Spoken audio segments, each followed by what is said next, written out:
Yo, yo, yo. Welcome to this terrific Thursday episode of the Logistics Lounge.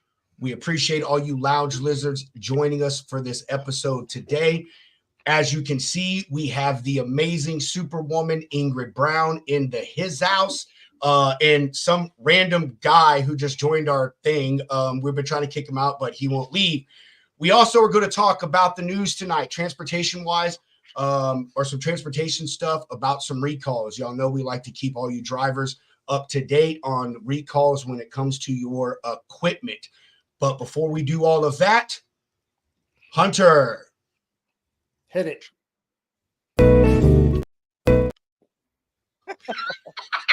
That's your job. We're ready when you.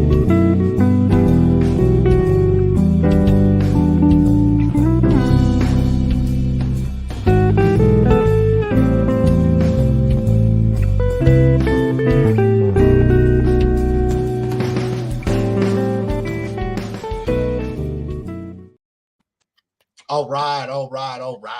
In the words of the great Matthew McConaughey.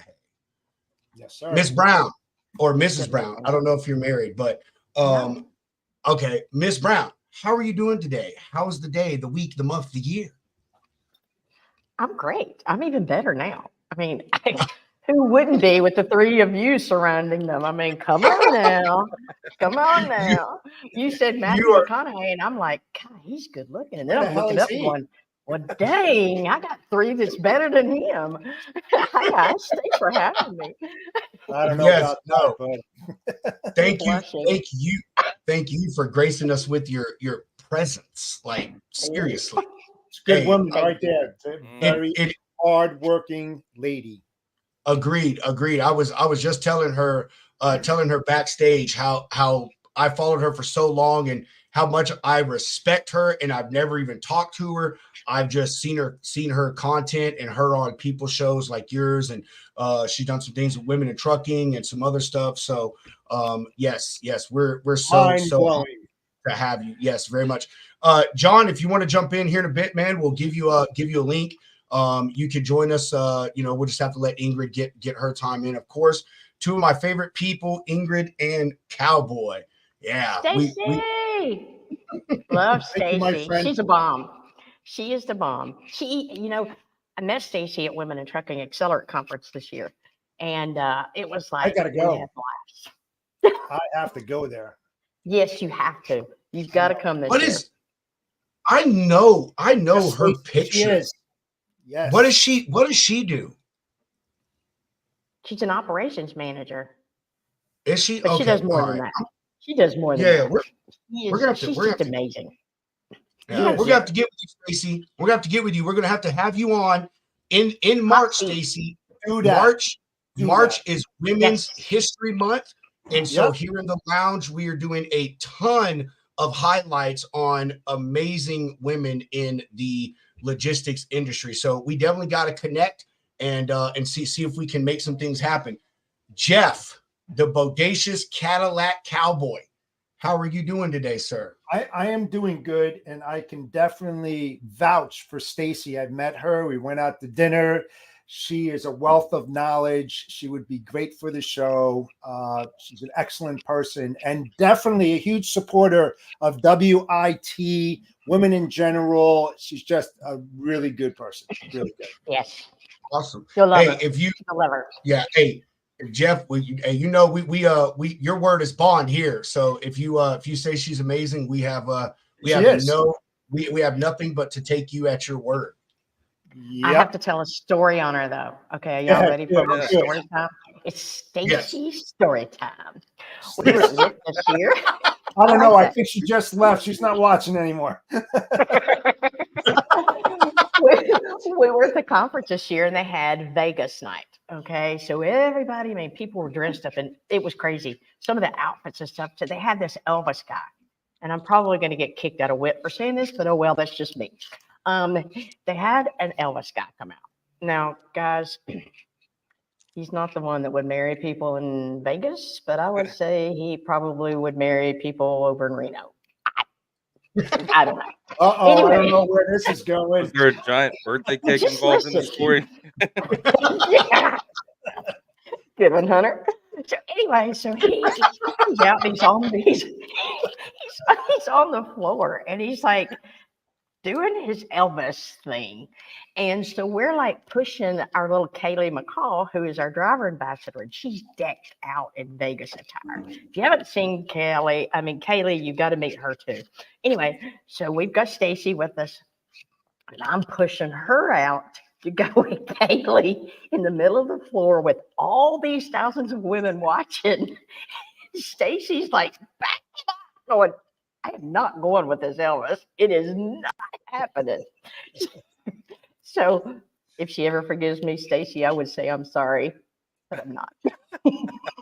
Uh-oh, Stacy. Her and Elvis. You and I need to talk about this. Yes. Her and Elvis. The Reno version of Elvis. Truth be told, right? Great. That's pretty funny. Mr. Hound. Mr. Hound. How was your day, partner? It was good, man. Kind of just another day for the first half. Just booking some loads, talking to some drivers. And then around what time was it? I guess around 1:15 this afternoon, got some great news. And I'm not gonna spill the beans yet until we find out here, David, Rob, but big stuff for the lounge. That's right. We're gonna. You want to do that? You want to do that before we pull Ingrid on? While we have everyone sticking with us for a minute. You want to do that before we pull Ingrid on after I do the news? Sure. All right. Fantastic. Wunderbar. All right. Before we get into all of that, we have the superwoman, trucker, photographer, entrepreneur, involved in everything, Ingrid Brown on the show. Well, you know what else is super? Is doing business with Shoreline Capital. Make sure y'all drop that code at the bottom, Lounge 365. Get your first invoice up to $2,500 factored for free.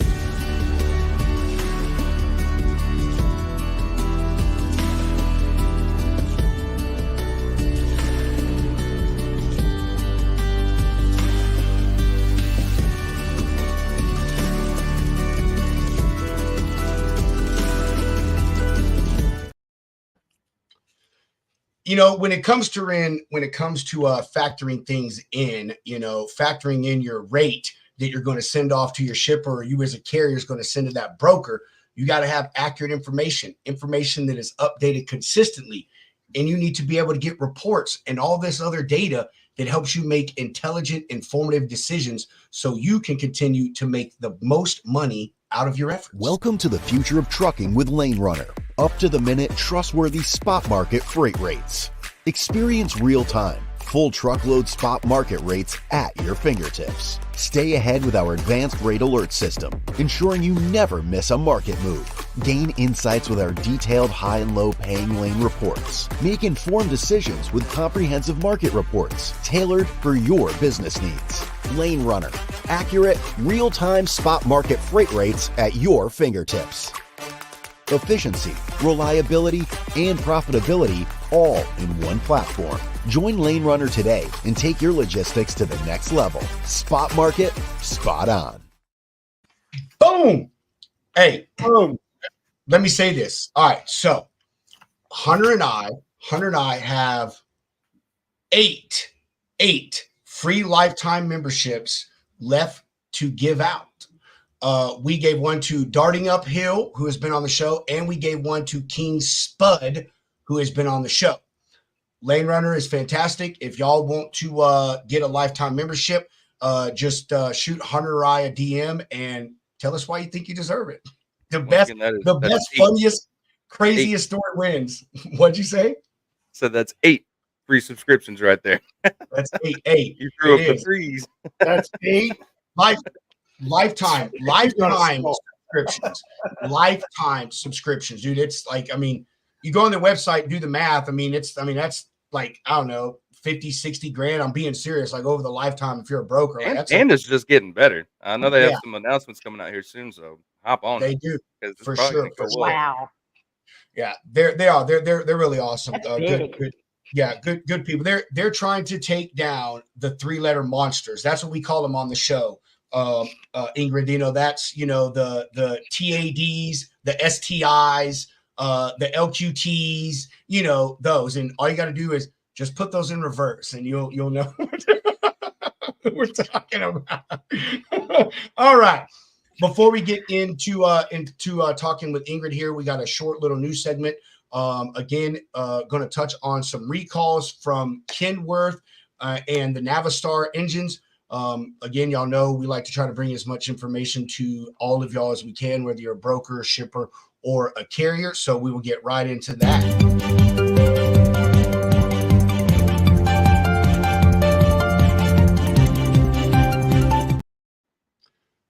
Bada bing, bada boom. Y'all gotta forgive me. I don't have my notes prepared, even though when I do, I still suck ass at doing this. But that's what's the great thing is being live. Mistakes happen, and you just got to adjust fire and Charlie Mike, as we say in the military. All right, recall issued 47,000 Kenworth and Peterbilt models. PACCAR is recalling more than 47,000 trucks due to an issue that could result in the loss of steering control. Nothing serious. Nothing serious at all. No need to be alarmed. Yeah, no need to be alarmed. Steering wheel. Yeah. No, Wait a minute. Wait. No worries. Can I interrupt you a fellow second? drivers on the highways. There's no issue. Don't worry about it. Can I Yes. ask a question? Does this mean that the term steering wheel holder is now being removed? You don't need steering wheels where we're going. Oh my God. I don't know. When you talk about EVs, don't know, automated trucking. I mean, that may be. Yeah, they're trying to bring down big steering wheels, man. Big steering wheels has been a problem for a long time. Remember the bus steering wheels with the big knob, and you're just like, you have to like. Dude, I don't even know if any of these newbies out here even know what the hell a fucking cheater knob is anymore. All I did was bang and beat myself to death with one. But y'all remember? I don't know if you remember this, but it's been maybe 2 years ago that they had another steering assembly issue as well on Peterbilt on Peterbilt and Kenworth. Wow! I had to get my Pete. Went in and there was something in it that had to be done. Wow. All right, John, it's not a steering wheel holder, it's now a seatbelt. Oh, John, we love you, bro. It's we love a steering you. wheel lock. You wrap your seatbelt around it, pull it into the thing. Hands-free. You do it Don't right. get me started about wrapping seatbelts around doors and stuff, guys, because I am totally against it. So the recall impacts. Man, this is the third time in this article they say 47,000. I mean, this is fucking crazy. The recall impacts approximately 47,000 model year 2024 through 2025 Kenworth T80, 380, 480, 680. Any fucking Kenworth, you need to take it in. Peterbilt, same thing. If you own a Peterbilt but made in 24, 25, just take it in. In the affected units, PACCAR said that the steering gear assemblies may have been assembled incorrectly, with fewer recirculating balls than which is required, which may result in the loss of the steering wheel. Dealers will inspect and replace the steering gears as necessary, of course, free of charge, since it's a recall. I loved it. Dude, I love this part here. I'm going to highlight this again. If it was not for places like Commercial Carrier Journal who report this shit, listen to this. Listen to this. This is your steering, right? Owner notification letters are expected to be mailed March 25th. You better pray to God nothing happens. Nothing happened between now and then. every news story we do about this, Rob, that'll actually play in nicely with our personal news, man, because a lot of people will not make it without their steering wheels. That's what I'm saying, bro. I'll tell you what, it's just like you're spinning the wheel and you're still going straight and you're going, holy shit, something bad's going on. It's got a little play in it. A little play in it. So this and honest, go ahead. I'm sorry. It's fine. It's fine. I will post a link to this article and the next one I'm about to touch on in all our videos. PACCAR said they also recalled an additional 47 units in certain 2024 389s, 520s, and 567 Peterbilts and T880s in KWs. Y'all can call Peterbilt at 1-940-591-4220 with recall number 24 Papa Bravo Charlie 24 Kilo Whiskey Charlie. I will not say the letters. If you don't know the phonetic alphabet, then you better go learn it. You can also call Kenworth at 1-425-828-5888, and their recall number is 24 Kilo Whiskey Charlie. So there you go. That is for that. Navistar, which is international, they are recalling some medium and severe duty trucks. Apparently 300 severe and medium duty trucks have an issue related to the seat. Dude, this is the fourth freaking truck line or truck manufacturer that's had an issue with seat belts.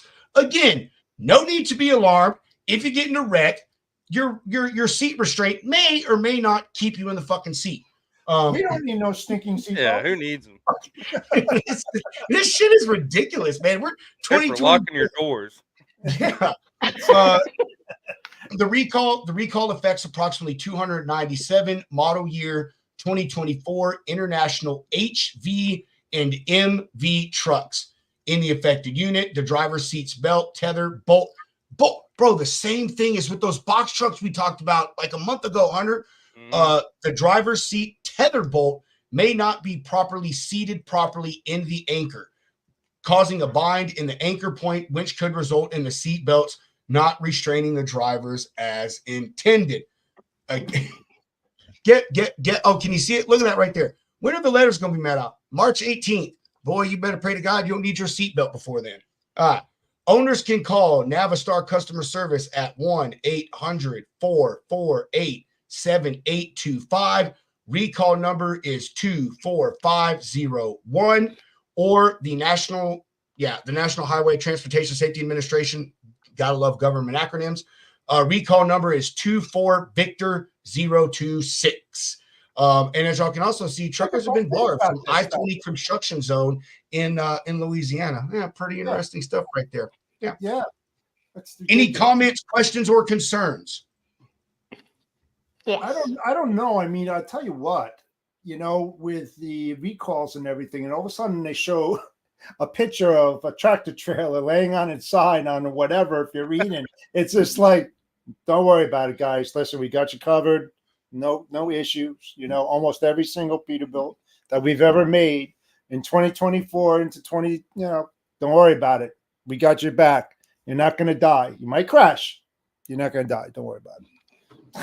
I'll tell you what, man, the lack of confidence that I have in vehicle manufacturers, period, right now is man, it is subpar. It doesn't even cover it. Lots of concerns. You're right, Stacey. Yes. Lots of concerns. I'm gonna say this. John, that's it, bro. You're banned from the show. My camera off just because of that comment. Tex, you have to stay tuned, Tex, for the next 2 minutes. Do you know Tex, Ingrid? I do. Oh, Tex is freaking awesome. He is. Who do I not know? He is. As I hear from everybody, who do I not know? Hey, let me say something really quick. I'm gonna say two things. Yeah, go ahead, Ingrid. One, if you have a recall on a steering wheel, don't play with it. I don't care who you are, what you do, how you do it. All you got to do is take a VIN number, your last 6 numbers on your VIN, and call a dealership, and they can tell you whether it's got a recall on it or not. And if you don't know, take it in. It doesn't matter. The other thing is seatbelts. Let me tell you something. Seatbelts, I have a really, really hard. I mean, I have this really. I want to just string somebody up with seatbelts. Think about it. I'm 5'2". I drive a 389, 379s, 359s, W9s. You have the hook latch atop. Do you realize where a seatbelt hits me? A seatbelt hits me right here.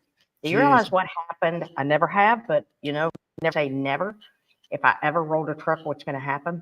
Trucks 90% of the time, I won't say 90, I'll say higher percentage of time, end up laid over on the passenger side, okay? because of the side of the road, grade. We won't get there. So where does that leave me? I'm hanging in a doggone seatbelt. My feet aren't long enough to reach the daggum driver's side door to get my feet out from underneath it. So where am I hanging by? So when you think about it, these are things because they're not adjustable. You've got what is it? Volvo, Freightliner, Navistar. Some of the Kenworth, I think the 680s, whatever, have adjustables.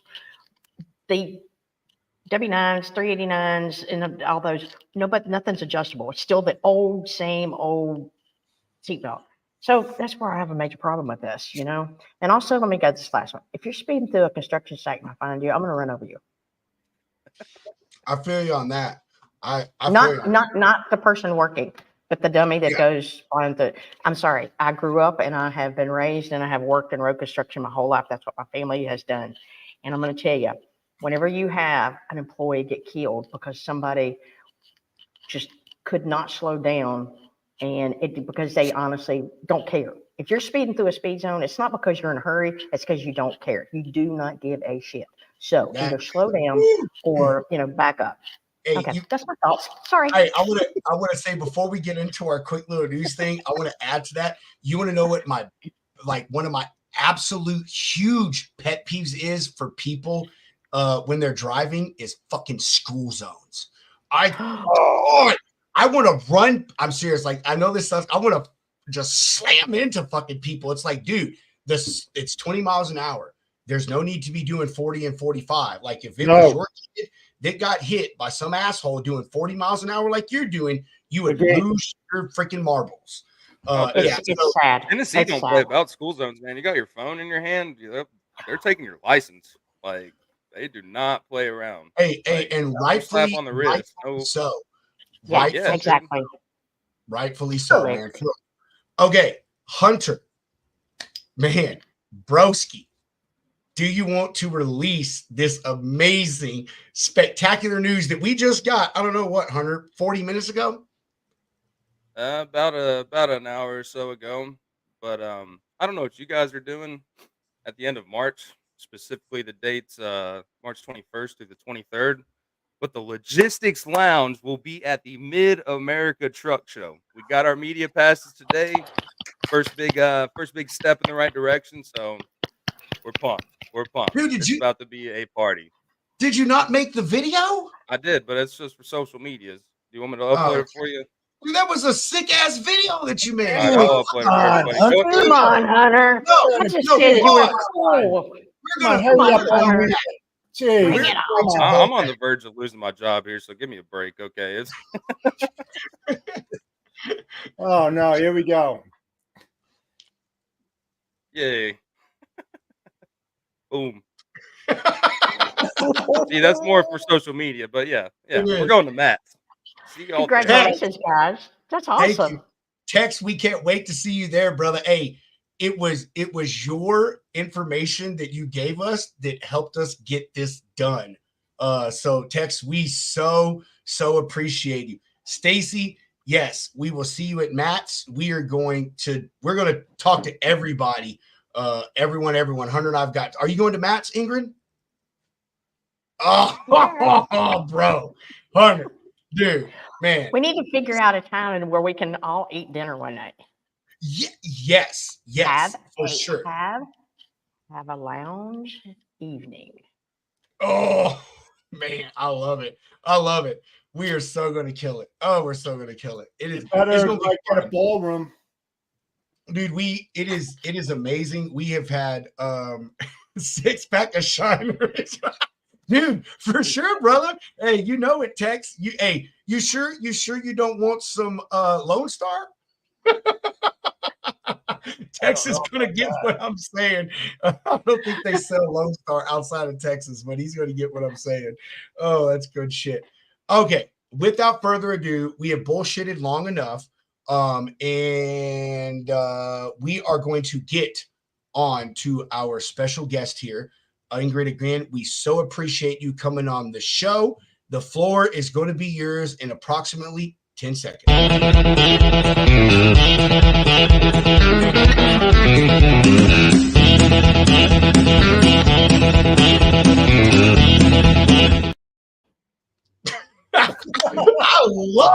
one, yo. Dude, I'm telling you, that is one of the best intro videos I've ever made. I'm serious. I love it. Guys, that was awesome. I want a copy of that. I will send it to you for sure, 100%. I'm Red Can down. Oh my gosh. Thanks, y'all. And thanks for having me. I mean, this was like, I know that we've planned it out and I know y'all had to wait and thanks for waiting, but it's been kind of crazy in my world. Just completely nuts.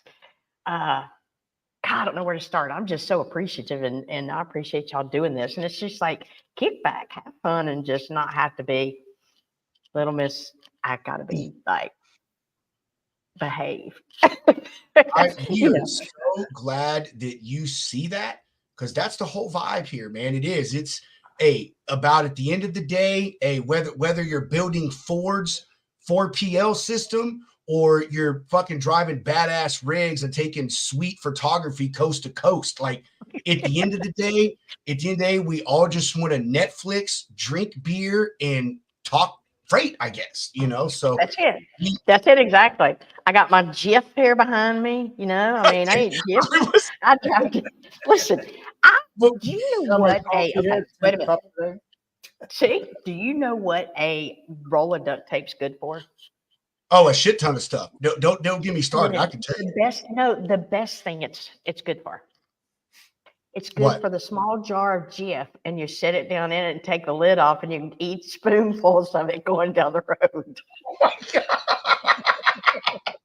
So, while we're on the subject of food, I want to say that when I was cruising your social media, I am so happy to see another Chef Boyardee fan.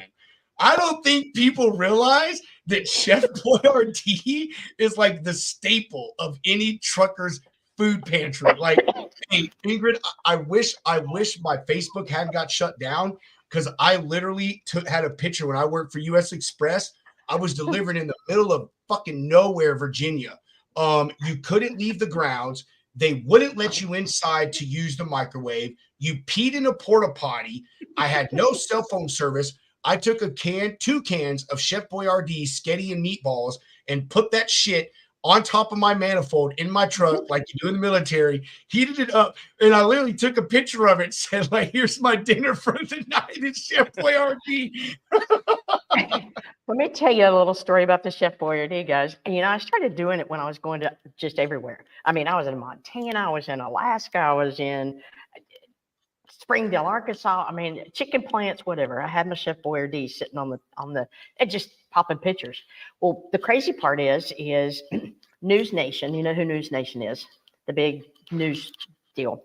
Well, they've been having me come on and do, I think I've done nine different segments with them.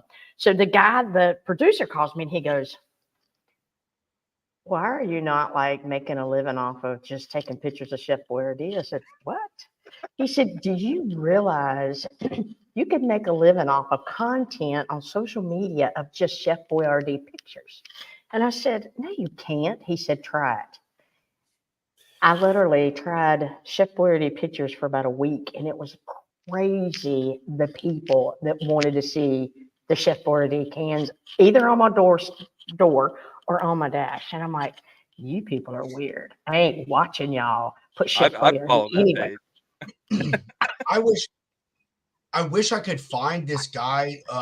Remember him? I wish I could find him real quick on Instagram. But there's a driver out there that his whole thing is posting pictures of food he makes. That's it. Nothing about him, nothing about trucks, anything. All he does is post pictures. Dude, this guy makes like fucking 5-star meals in the cab of his truck. It's freaking bonkers, but that's all he does is post pictures of food that he makes, man. It's freaking cool as hell. And he's got like 250,000 followers. It's crazy. I'm eating Jif and Chef Boyardee, and he's eating 5-star meals. There's a problem with that. Better than sending feet pics. Oh, Stacy. Stacy, okay. If you go back in my pictures, oh God, I'm gonna have all y'all on my Facebook, and it's public. If you go back through my pictures, and thank you for not picking one of these. Every Friday I used to do Friday Feed Up. And I always had my toenails were painted of all kinds of crazy stuff. This has been like 10 years ago. I'm talking, I would, Oh, you made me choke on my beer. Oh my God. and I would have my feet stuck somewhere stupid. I mean, not bad. Not like that stupid. This is not going well. He's speaking can of Chef Boyardee. Yeah. There you go. Ingrid, you need to take pictures of Chef Boyardee cans next to your feet. There you go. No. Okay, let's see. What were the questions you were going to ask me today? See, this is the awesomeness that is the logistics lounge. Well, y'all all get right, to see me. You get to see me instead of me having, I get serious and I get into my passion of the industry. And I get serious and I love trucking and I love the people and the places and stuff. But it's fun because then people get to see this side. I mean, usually they see me be a complete dork because when I get to Matt's, when you come to the silent auction, St. Christopher's fun. And oh, by the way, I have ADHD, so I squirrel all the time. So you'll keep up. Anyway, so we have a silent auction on Thursday night in the main lobby when they do the opening ceremony, and you can see my face on the wall of fame, by the way. Yeah. Shameless plug. Shameless yeah. plug. Let's go. We're gonna take Sorry. pictures. Anyway, so we do a silent auction. Well, they hand out free drink tickets. Toby and Matt's gives away like 2 free drink tickets. Well, then they hand us, because I'm on the committee for St. Christopher's Fund, the driver cancel, and they gave me a sticker of tickets last year. I'm the chick that's standing up on chairs above everybody selling the free drink tickets for donations for St. Christopher's Fund. And everybody knew it was donations. I mean, but they were buying free drink tickets. And they're like, Ingrid, get out of the chair and quit selling the free drink tickets. And I'm like, it's a charity. I can do this. So, Ingrid, you are our kind of fucking people. Like, for real. That is what I'm talking about. Hey, here's some free shit, $500. That's it. I started out at $20 a piece and I sold half of them. Yeah. And then I got down to 10, and then I finally got down to about 5. And I mean, they were just, they were getting free beer. Well, not really. They were donating to St. Christopher. But yeah, it's I'm always finding something that, like you said, I have my hands in probably way too much. But it's got me in life where it's got me, and that's being very blessed. Real quick, I guess this is a good place to put this, is I'm born and raised from Boone, North Carolina, top of the Blue Ridge Mountains, home of Appalachian State University. And Hunter literally said, if she's an App fan, I'm going to tear into her. Hey, Georgia Southern Eagles. Bring it. No, I can't say that either, because you know why, Hunter? You already know. My girls went to school at Georgia Southern. My daughters live in Southeast Georgia. They live down between Claxton and Ludwig. And I have 2 amazing daughters and 2 amazing son-in-laws and 6 grandbabies. And I'm old and I drive a truck. And it's been for 44 years and 5 million miles. And you'll see my face on bunches of billboards for FMCSA's Our Roads, Our Safety campaign, and on TV. And my name's on a truck stop at the Petro in Oklahoma City. And I'm a member of Women in Trucking Image Team. And okay, I'm done. Okay, hey, thanks for joining us. I all. appreciate that. Yeah, Thanks. It's good to see you again, Jeff. Thanks for having me, guys. Okay. So, Ingrid, you gave some of it away with what you said. But for the people that don't know you, because we have folks that aren't on LinkedIn, which is where most of our little circle comes from. Right. Give us a quick rundown of your history, as far back as you want to go. If you want to, tell us what you were doing as a toddler, that's fine. But just give us a little bit about yourself.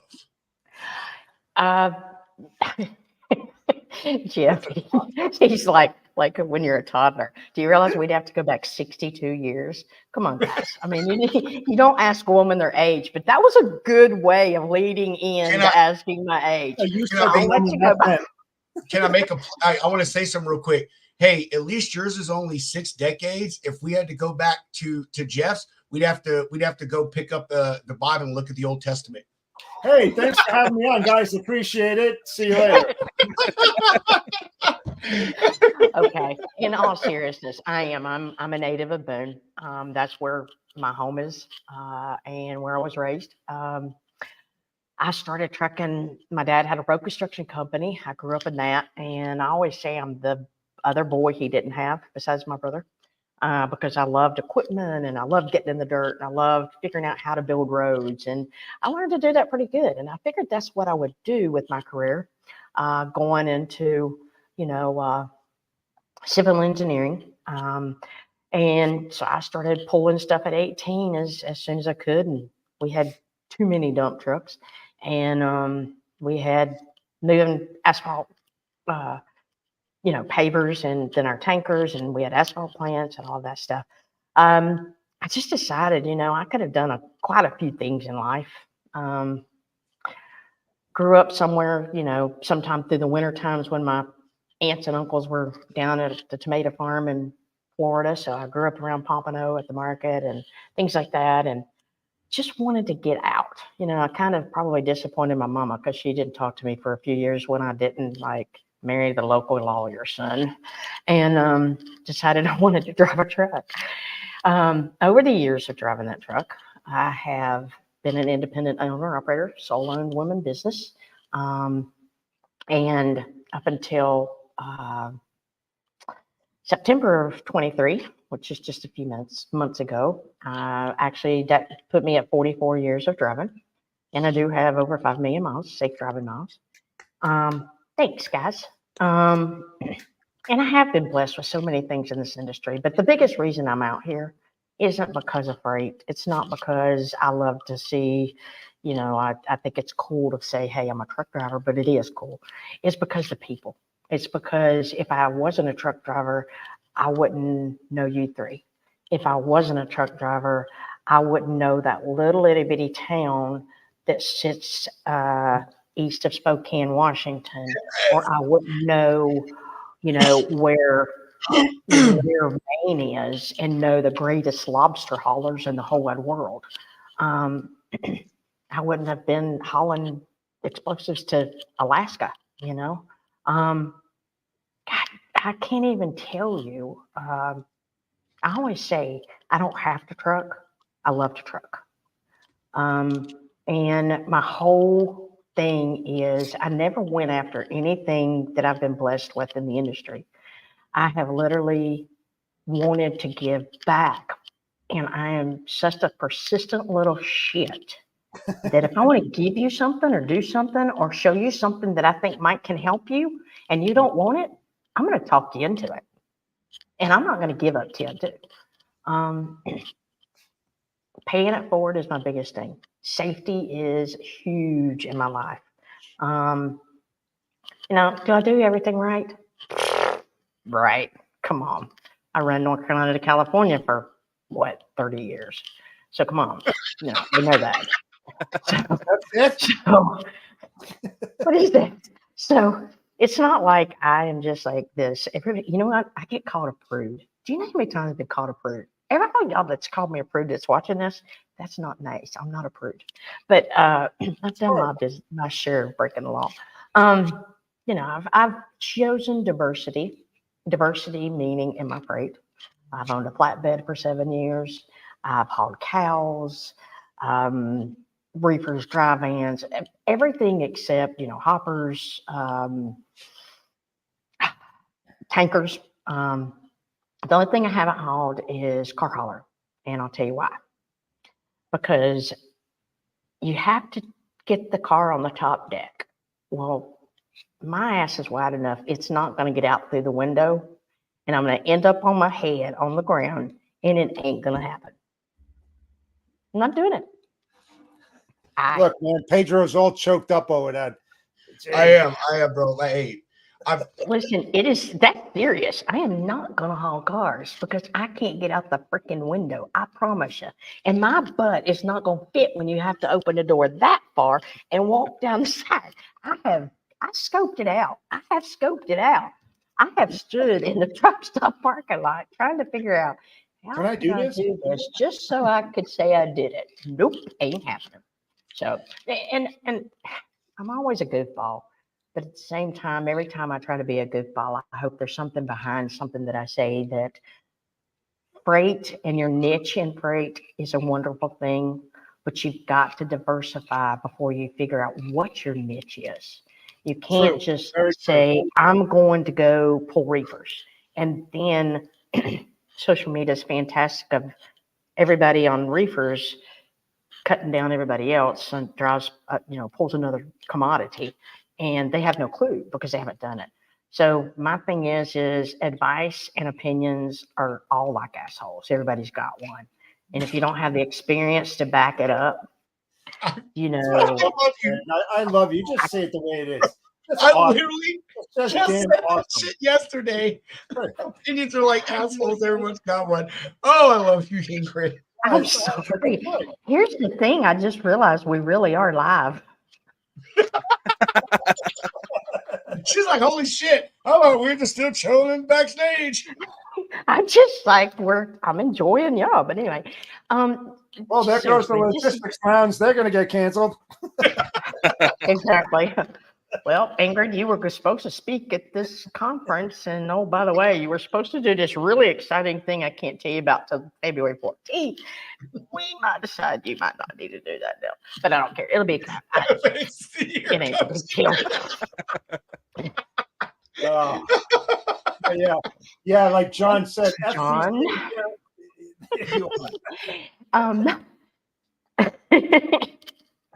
I have. So much fun. I have done the whole majority of my career by myself. My ex-husband and I, who is a wonderful individual, I sometimes still wonder, I think we both do, what the heck are we doing? Anyway, it's okay. It's good. But I have, and I've never wanted to pull the woman card, and I never have, because I look at it like this. And my huge motto that you'll hear Ellen Moore or several people say, the steering wheel doesn't know the gender that holds it, and it don't care. 99.9% of shippers and receivers don't know who drove that truck in unless they physically see them. And most of the time, it's usually the guard check.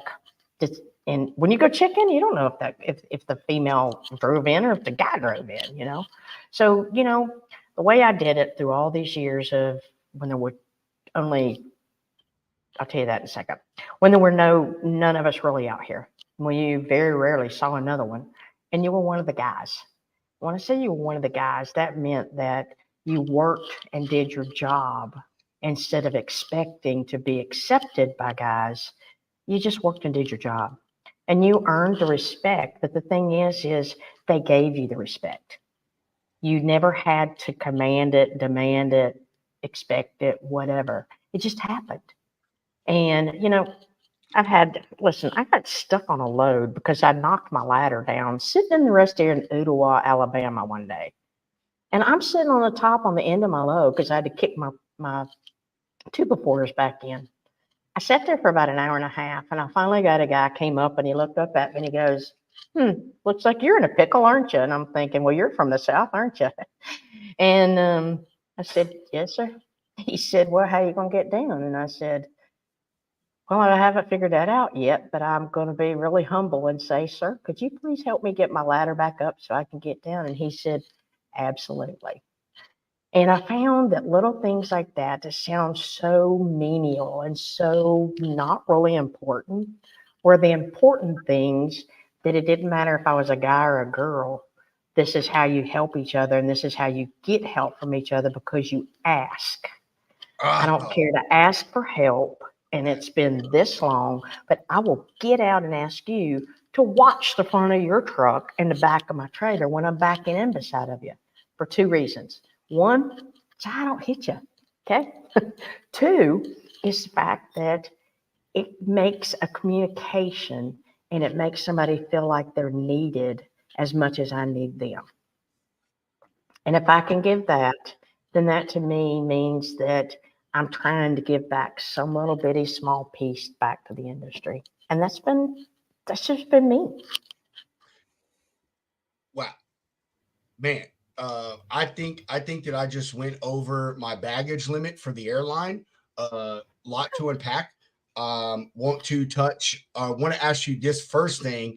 Actually, Kelly, what's up? One of our OG lounge lizards, Kelly. We appreciate you following.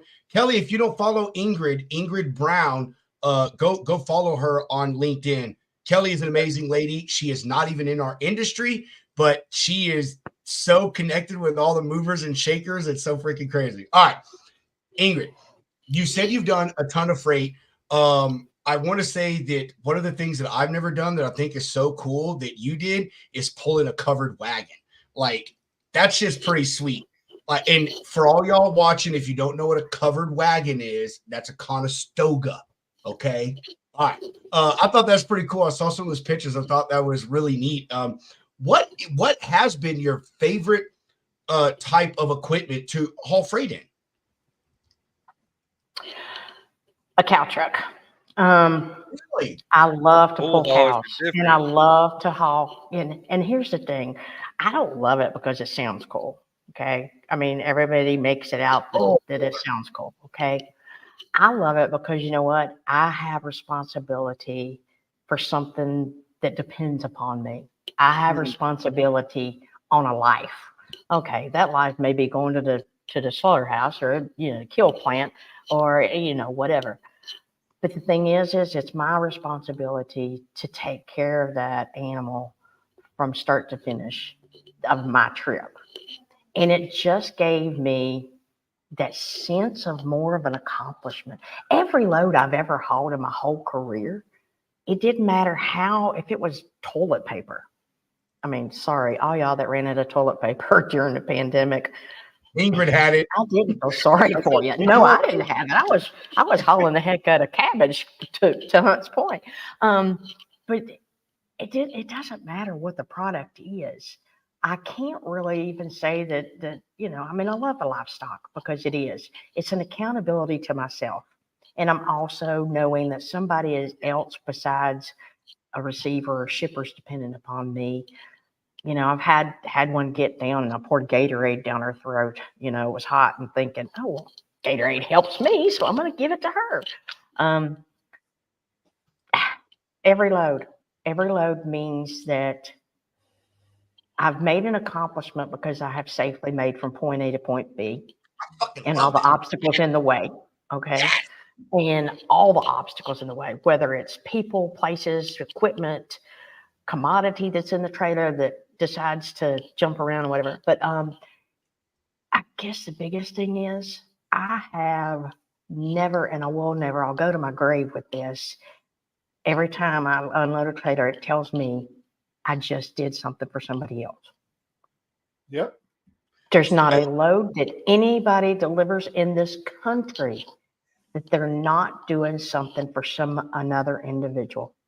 I want to ask you, or I'm going to touch on two things. First, I don't know if you looked at my LinkedIn, but I drove for a while too. I'm nowhere near your level, but I'm a million miler. And I will tell you that I talk a lot of shit about carriers these days, and I know they just see it as a broker, but that's because I was a driver like you are. And it's like every single load was precious to me. And I'm one of those people that like when I do work, I'm about gratification and feeling like I accomplished something. And I love how you said, even if it was toilet paper, I did reefer a majority of my career. I did do local stuff, which was dual temperature, but everything I delivered, I felt prideful of it. Like when I picked up ice cream and delivered it to Albertsons, or where actually I delivered it to I don't know the grocery store chain, but Henderson, Nevada. Like I was like, hey, this 42,000 pounds of ice cream is going to be sitting in someone's refrigerator and someone's kids are going to be enjoying this. in the next week. You know, when I used to deliver potatoes to Lay's in Denver, Colorado, I was, you know, it was like, man, like I just delivered the main fucking ingredient for what is about to be 50,000 bags of potato chips that are going to be sitting on people's shelves. And I say this because I really feel that a big thing that is missing from this industry nowadays is drivers having pride in what they do. They just think it's a paycheck, whether you're a company driver or an owner operator.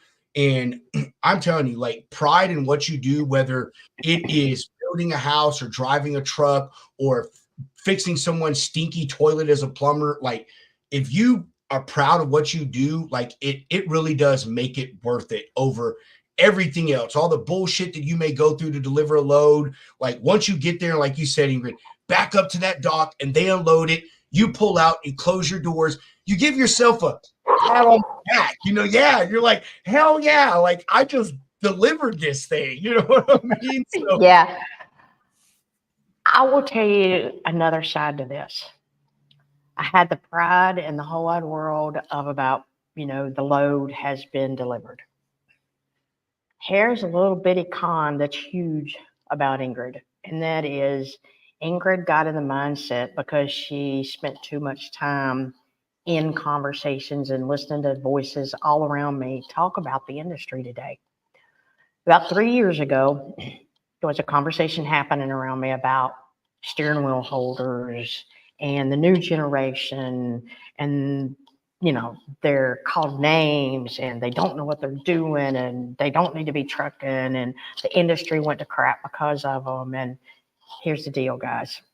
I was part of the problem. And the reason I'm part of the problem was I participated in that. If I had been a new driver, if this had been going on when I was a new driver back in 79, 80, early 90s, even 15 years in, I would have probably had the same attitudes. I would have rejected any help from anybody, and I would have been a total ass. And I would have been exactly the way that the new drivers are reacting, not acting. They're reacting to today. And here's why. When these people come in, most of them aren't like me, Jeff, and you two guys, to where they were raised around it. So many more people are brought in and they're sent to a school. And when they go to that school, they're told all these great things that are going to happen, but they're never taught how to live and the life. They're never taught how you are going to have to literally figure out how to get a shower. In other words, there's a kiosk or there's an app or there's you got to go to do this and you got to go do that. They don't think. They think that they just get their stuff and walk in the door and there's a shower, open the door and take a shower. They don't understand that there's steps. So now they have to ask somebody for help to do that.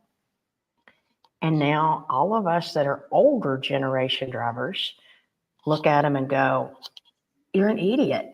You can't figure this out. Do you not see what, I mean, really? You can't even figure out how to take a shower and wash your feet?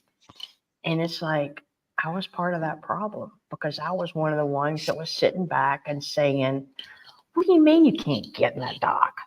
What do you mean? Why did you come in the truck stop backwards? Hello. Well, here's the thing. Did anybody really take the time to say, hey, you can look on a Google map, or you can go to a trucker path or something, and you can find and figure some of this stuff out. But here's the thing too.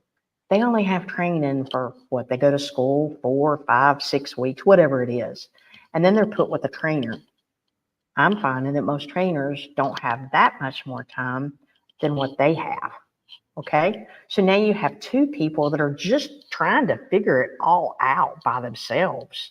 And they really, neither one aren't sure exactly how the protocol or how to do this stuff. So they come in the shipper backwards, they mess up the parking lot, and we're all out there raising Cain and videoing. It's too easy to get out of the truck and go hell, because it wouldn't be, that wouldn't be cool, and you can't get all the likes on social media. So it's easier to bitch than it is to fix. Um, I'm still getting training. I started getting training from day one, and I still get training because I still have people from my past that still help me, and I still ask for it every day after this many years. These people don't have those people in the industry to go to. These people don't have people to reach out to. Now, can I tell you that I wasn't a big dummy in so many ways through many times in my career and done dumb shit like they've done? Yeah, I have. I'll admit it. But you know what? Nobody ever called me names or told me I was too dumb to drive a truck or that I never needed to drive a truck. I only have had one person in all these years to ever tell me I needed to go get back in the kitchen. Mm. And it was a Ooh, joke.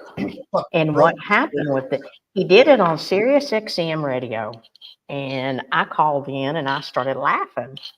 And it was in 2003. And I said, hey, tell that guy that just called you to tell you that the women should quit taking the men's loads and should stay in the kitchen. And that's where they belong. And I said, tell him I'll meet him at the Dallas Truck Show at Great America Truck Show in August. Oh man, And I we'll cut tops out of 2 milk jugs and we'll do a driving course against each other. And whoever gets the most donations of votes, which was donated to the Special Olympics convoy, then that's the winner. No clue who the guy was. Figure it wouldn't happen. The guy calls in, gives his phone number. I did not know till 3 days before the competition, 6 weeks later, that he drove for Swift. He did it because he was tired. He was tired and he just wanted to stir crap. And so we literally set up a donation thing, and Randall Riley helped set up the deal in Dallas. And we literally put this on and we raised $13,000 just wow. from that comment and the drivers donating for others. So here's the thing. I can't fall for all of these stories that there's not any help out there. But at the same time, I can't fall for all these stories that all these drivers are bad people and they shouldn't be out here.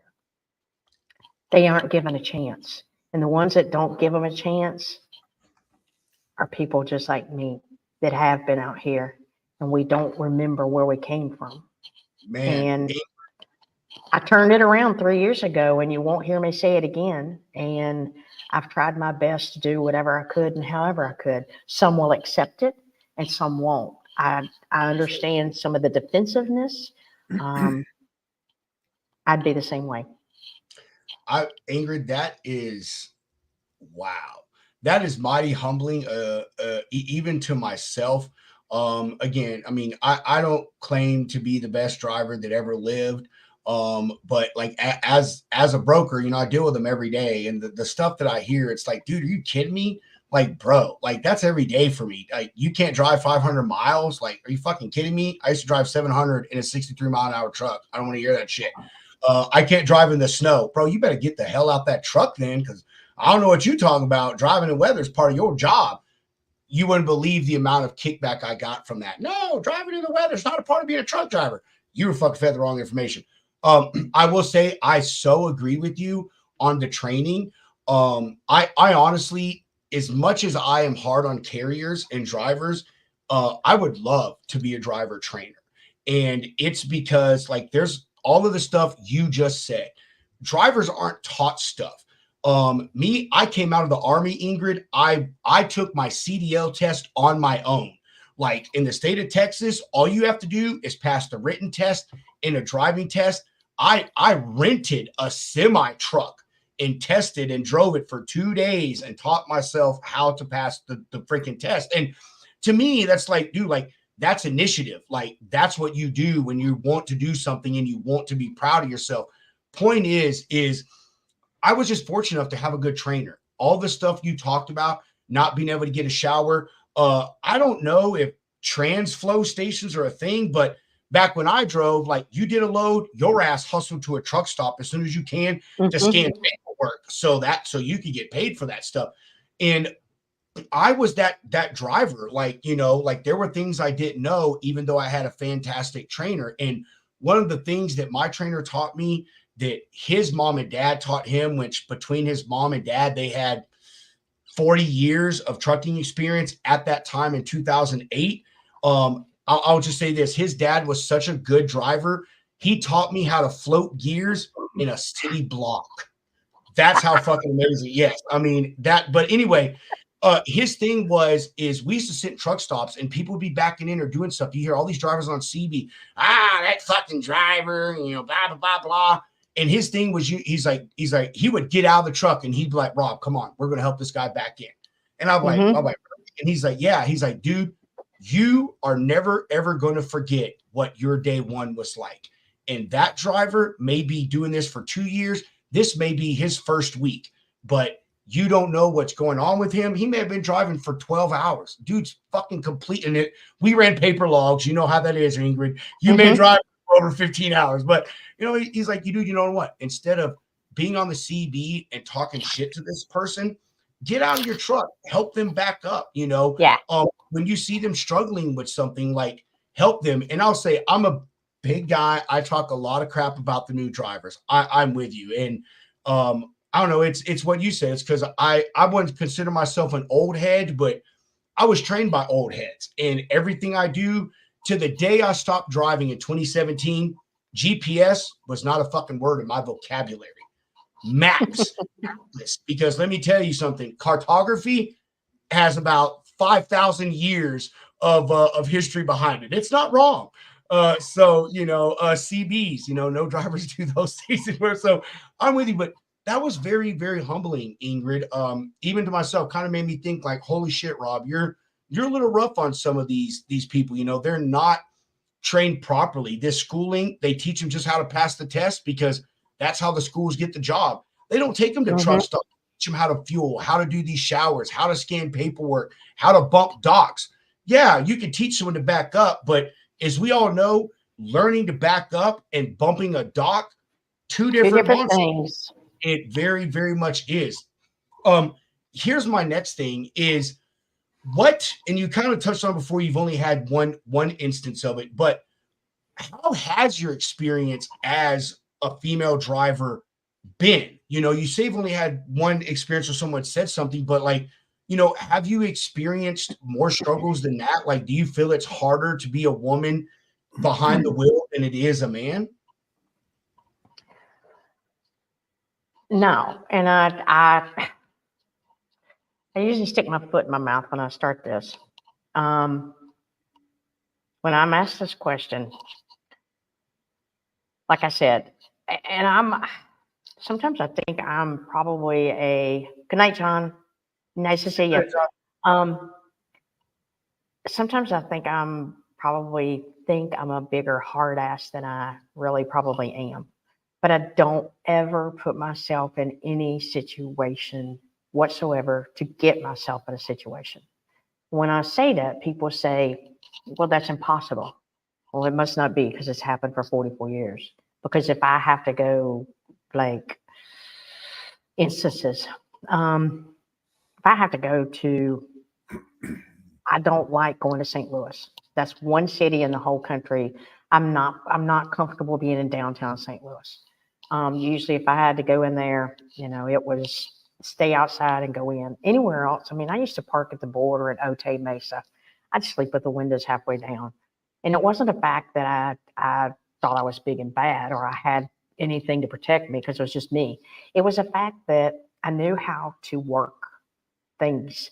There used to be a cop that used to come through down the side street. Well, I stopped him the first night I was there, and it was a regularly weekly thing, and said, hey, I'm going to be here every Tuesday night. Can you drive through the parking lot every time you come through? Because he was through there about every 10 minutes. Man, I never had a trouble in the world. You think of things like that. I hear about people that have people that walk up to them on the fuel islands or knock on their doors or things like that. You don't walk between trailers. I don't care if it's daylight or dark. If you have to walk all the way through the middle of the parking lot, and you don't walk in front of trucks and you don't walk behind trucks, you walk in the middle of the parking lot. If there's a truck coming through, you move over, let him by, and you get back in the middle of the parking lot. That's so people have visibility on you, because there's always somebody with a set of eyes on that parking lot. Don't care what time of day it is. You also, it's little things like that.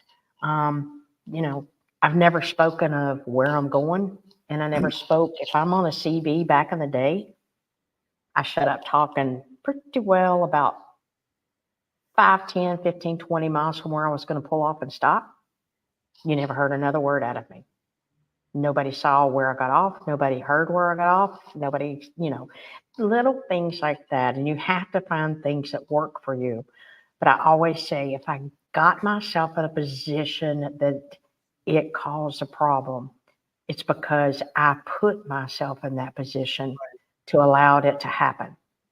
So therefore, I was not scared per se. I was cautious, and I made sure I took those extra steps to protect myself. Of course. Ingrid? You know something, Ingrid? It's being cognizant of your surroundings. We hear that all the time. Yes. It's like you heard the saying, you have to have eyes in the back of your head, literally, especially if you're a woman, right? Yes. And to your point about when you go to these truck stops and going in between trailers and going into blind spots, that's the worst thing that you can do.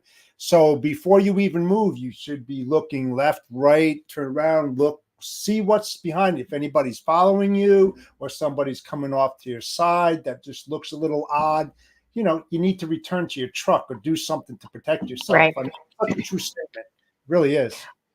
Well, this is probably another thing that's probably not makes me the most of friends when I say this, is that it matters to me how I dress. It matters to me what I have on. It matters to me what I wear where. And that means that, I don't ever have to dress to impress. I dress to stay safe. Right. I dress to protect myself. And I try to conduct myself with that. I don't walk around with my head down, my head's up, and my eyes are moving at all times. I always heard that when you walk around with your head down, your eyes are, and that, it's a sign of being weak. And I guess that's one thing is I am weak. Somebody wanted to kidnap me, they probably wouldn't get a fight, because I'm not, it's kind of like crawling out of the dog on top of a car hauler, It's definitely not been a struggle. And I'll say this, I was going to say a while ago, there were 6 of us from the Carolinas that ran that I knew from the East Coast. And at that time, that's all we had. And those 6 females, we used to leave notes for each other at the truck stops, like where we were going to stop at, who was going to be delivering where, whatever. And that was our only female connection on the road. So we could cross each other, knew we were going to cross at middle of mile marker 45 over in Pecos, Texas, a wave or, something. And one of the girls rolled a truck. We lost her up in Wyoming. But we all stayed in contact for all these years. And I think there's only 2 of us of the 6 left. But for years, those are the only 6 females that I could tell you I ever saw, unless it was a wife that rode occasionally. And you really never saw wives or girlfriends ride either. So being in that world, I don't know. I just protecting my surroundings, making sure that the way I dress is a huge thing. It's huge, because that is the biggest protection of anything that there is. People portray you by your actions, what you wear, and how you carry yourself. And those are the 3 things that can either get you hurt or they can keep you safe. Maybe that's why I caught so much slack when I wore my leather mini skirt. I heard about that. I heard about that. No, I know. And somebody said you were sexy. They said you were sexy, and I'm like, I need his wife's phone number. That's what Hunter told me. Because It's like, yeah, come on. yeah. Yeah. Sick. So I'll tell you a little story. It's funny you said that. So me and my little group of homies that I've known for literally 30 years. I'm 39. We all grew up together. When we were younger, like teenagers, we had a little group. It was all guys, and I don't know, it was like 7 or 8 of us. And the name of our group was the SBC. It was the Sexy Bitches Clique. That's why you say that. Okay. And the reason why you wore that mini skirt. I understand. I was going to say that's the culprit right there. That's the culprit. That's it. We got to catch up to today too. Go ahead. Our homie, Rob Carpenter, wrote this novel here. Rob, we'll have to get you to send us a copy of this and autograph it for us, please. My aunt drove for me when I had a business, and they went to work on me for another business that I had of mine. I never had any drama issues when I had a female driver. The drama crying complaints always came from the male drivers. I have a guy who quit today at 27 years old at a client because the truck was hurting his back. Oh my fucking God. Dude. We have a story in a minute. And local moves too. Come on now. You can't. Rob is another old head. Are you connected with Rob Carpenter, Ingrid? Yes. I think the world of him. He's awesome. Yes, we love awesome. Rob. He is. Yes. Hey, I'm gonna say this one other thing about Rob. So when him and I first connected, you see his picture and you read his content, and you're like, man, this is a really super serious guy. And then like we brought him on the show, and I'm like, man, this is a really not serious guy. Oh gosh. Well, you know that he is awesome. He's awesome, and he's so funny because we DM'd back and forth about, I don't even remember what it was a topic or something. And it was like, I don't agree with you. And he was like, well, but I still like you. I'm like, I like you too. And then I'm like, he tells me his point, and I'm like, oh, you just changed my opinion. Okay, I'm going with you now. Yeah, he's awesome. Beauty of He's conversation. awesome. He's awesome. Yeah. My favorite thing about Rob is him and I are like the same age. And I don't know, last week we did a show, and I was, 7 beers deep. And I don't know, Rob just popped into my head, and I'm like, I'm gonna text this son of a bitch. And it was at like 9:50. And he didn't reply. I didn't think nothing of it. He texted me the next day. He's like, bro, you know I'm old. I go to bed at sunset. Oh gosh. Here's the thing. I gotta go on grandpa time. Yes, he goes to bed at like 8 o'clock at night. And so he's always saying he's an old man. he has dinner at 2. I go to bed at 1 o'clock in the morning and wake up at 6, like on a dime. Yeah. I still, I am not serious. I'm going to send you the email from the guy. I believe you. Oh, thank you. I believe you 1,000%, Rob. It's crazy that you say that about being 27, because, you and I kind of talked a few minutes ago, and I said I had something that I wanted to kind of address before, because I haven't really talked about this, and people are wondering, what are you doing? Why are you not in the truck? Where have you been? That kind of thing. And I've really not given that out publicly. Easy on the grandpa, homie. Old man is up at 40. Oh my God. Oh, Jeff, they just need to wait, don't they? That's funny. Here's your story, Rob, for your 27-year-old. And I'm a wuss, okay? I just called myself a wuss on the radio. I mean, on YouTube. Never mind. Anyway, LinkedIn. Back in last July, I didn't feel good. And for everybody that might not know, I had melanoma back in 2017. And it's hereditary. My grandfather passed away with it in 99. My mother passed away with it in 22. My brother was diagnosed 6 months after I was at 17. I had to have throat surgery in 18. And I'm back in the truck in like 5 weeks after having feeding tubes and throat surgery, because I was like, I'm going back to work. And I didn't really feel good. I was coming out of Washington in July, and Ingrid was going to self-medicate because she found a swollen lymph node. I must have an infection of a sore throat or something. So I had some antibiotics in the truck, and it didn't work. So I had to come in and went to some oncologist and ended up having to go to the cancer treatment center and have some biopsies and had some stuff. And I'm on some infusions, and we're just seeing how things are. Long story short is, so I had to come out of the truck. But when I got to the doctor, I found out I had a broke rib. I thought that I had just got out of the truck and maybe jumped down holding on the handle of the door or something and pulled a muscle. It hurt like Hades. And it's like pain only lasts for a moment. It doesn't stay forever. I mean, it ain't nothing to cry about. It's going to go away. Just keep going and it'll go away.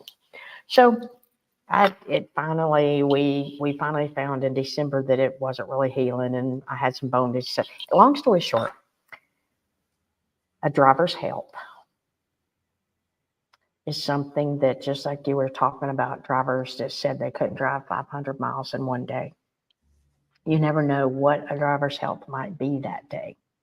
Besides that, you never know that drivers aren't taking care of themselves to go look at a spot that's on the side of their face that's on the left side that the sun hits all day in a truck. And truck drivers are pretty much the highest percentage of people who get melanoma and skin cancers. And skin cancer is not just skin cancer. Skin cancer travels all over the body once you get melanoma. It's like my a sneaky. dad's had it 3 times. Yeah, we call it the sneaky little bastard. Okay. You don't hear me say that much, but that's what they call it. So anyway, so for everybody that's wondering what I'm doing, I used to pull for a company. Some of y'all, Jeff, you probably are going to know this. It used to be A&W. We used to be A&W down out of Mount Airy. And back in the late 90s and early 2000s there. And they needed some help on some social media stuff, some stuff, whatever. And offered me to come into the office. And that's how y'all have seen me starting a podcast, being in the office, working with sales and marketing and this kind of thing, and staying in the industry. Doesn't mean I'm not ever going to drive again, type thing. But here's the thing. Everybody needs to think and stop and address the big elephant in the truck, and that's the fact that drivers do not take care of ourselves, period, at all.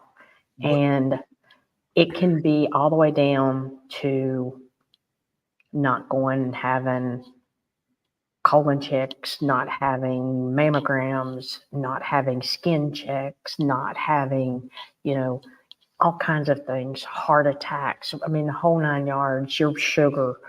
Because you know what? I didn't want to have to come home because that meant I had a truck payment and everything else to pay. I couldn't schedule a doctor's appointment because I didn't know when I was going to be home. So then it came into a broker understanding that, or my shipper understanding that I can't take my load this week. You're going to have to find somebody. And then somebody not understanding that that's my only time to do it.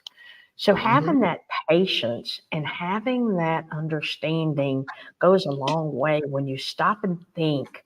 You never know what's going on in somebody's world that doesn't have a world other than driving a truck, because that is a driver's world. They don't have another world until they get somewhere and out of the truck, and that's not always every week. I tell the story to y'all, and I'm sharing it really for the first time because, one, everybody thinks I've either disappeared or something's ever happened, or somebody said, "Oh, I had a wreck and I had to get out of the truck," and it's so funny to hear the all the crazy stories. But life is good. I'm good. It's just people don't stop and realize what a driver has possibly endured. You were talking about the Conestoga. I hooked into the Conestoga for the first time when you saw those pictures. And I actually got my diagnosis of my melanoma in 2017 under that Conestoga on my way to Super Rigs Truck Show, Shell Retail Super Rigs, on the way to the truck show. And it was like my 15th anniversary since I showed.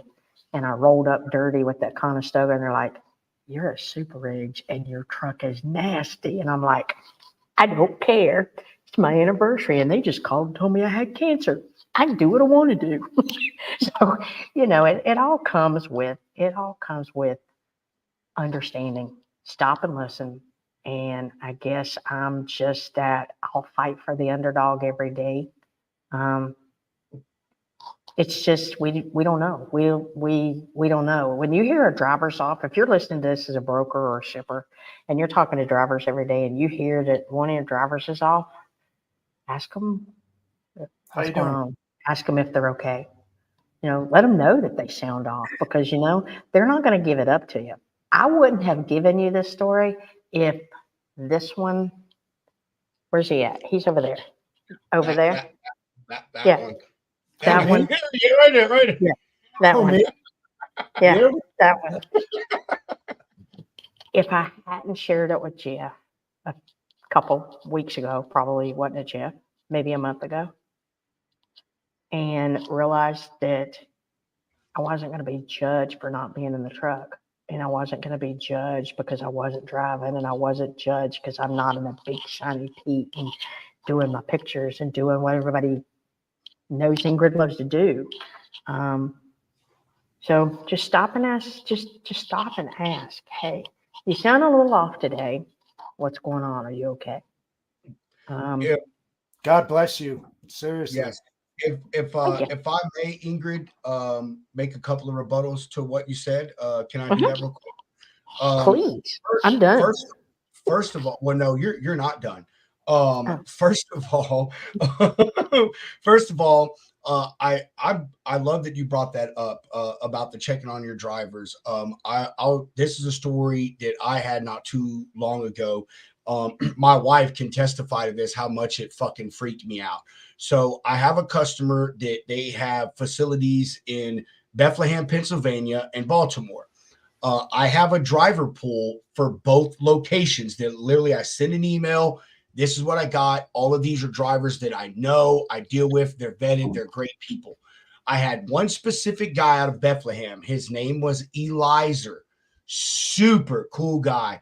If every driver and carrier was like this guy, our fucking industry would be fantastic. I mean, just one of those people, you send him a rate con and he just does his job. Point is I was messaging him, hey man, I got this load from Bethlehem. I got this load from Bethlehem like 2 days in a row. He never answered me. Completely rare, because as soon as he saw, like, I emailed him or texted him or called him, like 20, 30 minutes, he called me back. Rob, what's up? Send it to me. Like, he didn't even ask me to rate. Send it to me. And the guy never answered. And it went for about 2 or 3 weeks. I was calling, I was texting, I was emailing, like, bro, what is wrong? Like, what's up? Let me know. If you shut down, your truck got repoed, just let me know, man. Like, I'm worried about you. And in about a month into it, he finally called me back and said, hey, man, I'm sorry. My dad died. We were extremely close. I really pulled into myself, went into a deep, dark depression, and I've just been trying to come out of that. And, that hit me. As someone that struggles with mental health, that hit me. But it was like, dude, like, I'm so sorry that happened, but fuck, I'm so glad that you're okay. Like, I was literally, I swear, I Googled his name, where he lived, when she's out, out of the Bethlehem area. I'm Googling his name, like his name accident, his name arrest, his name hospital. Like, I'm like thinking like something horrible has happened to this guy. Obituary. I've done it. I'm Yes. sorry to say. It's terrifying. It really, really was, because we developed a friendship over this. I mean, we still talk to this day. I think I talked to him like 3 days ago. But it worried me so much. It's like, dude, what is going on with my homie here? Like, why is he not getting back to me? Second thing that I want to say, if I fucking remember it. Hey, Hunter, what did we say? What did we say, Hunter? Poof. I do that all the time. I do it all the time. And all of a sudden, I've said it 100 times on the show, but I have a traumatic brain injury from an accident that I was in, and it's a cognitive memory thing. So I could literally think about something, and 30 seconds later, it's gone. I could be mid-sentence and the whole fucking thought just goes away. And my wife my wife calls it my poof moments. Like, it's like it's there and then poof, it's gone. Hey, while you're thinking of that, did you see what Robert Nichols said? Thank you, Oh, Robert. Yeah. man, who this guy? Do you know him, Ingrid? I don't think Oh, so. Robert, if I do, I'm Robert. sorry, but I don't think so. So last night we had on a gentleman named Ryan Van Brocklin. He's a carrier, just got into the brokerage side, brand new broker. Had him on, to explain like, hey, what's your struggles as a new broker, so forth, so on. He is connected with this guy, Robert. Robert is an LTL reefer carrier. Tell me that ain't a fucking unicorn in the industry, right? Absolutely. LTL reefer Sounds like carrier. Pennsylvania. Yes. STDI. They're out of Wisconsin. Robert, I'm trying to give you the best plug that I can, bro. They're out of Wisconsin. He has some cold storage space. Really cool guy. Him and I DM for a lot earlier today. Super, super great. I go out on Fridays when we load out and I talk to our drivers religiously. It lets them know you care and you would be amazed of what you can find out. That is so freaking true, Robert. It is, Robert. man. And that is Ingrid's point, man. Like a lot of people, they don't worry about drivers, especially brokers. It's, are you going to be at my pickup on time? Are you going to deliver my shit on time?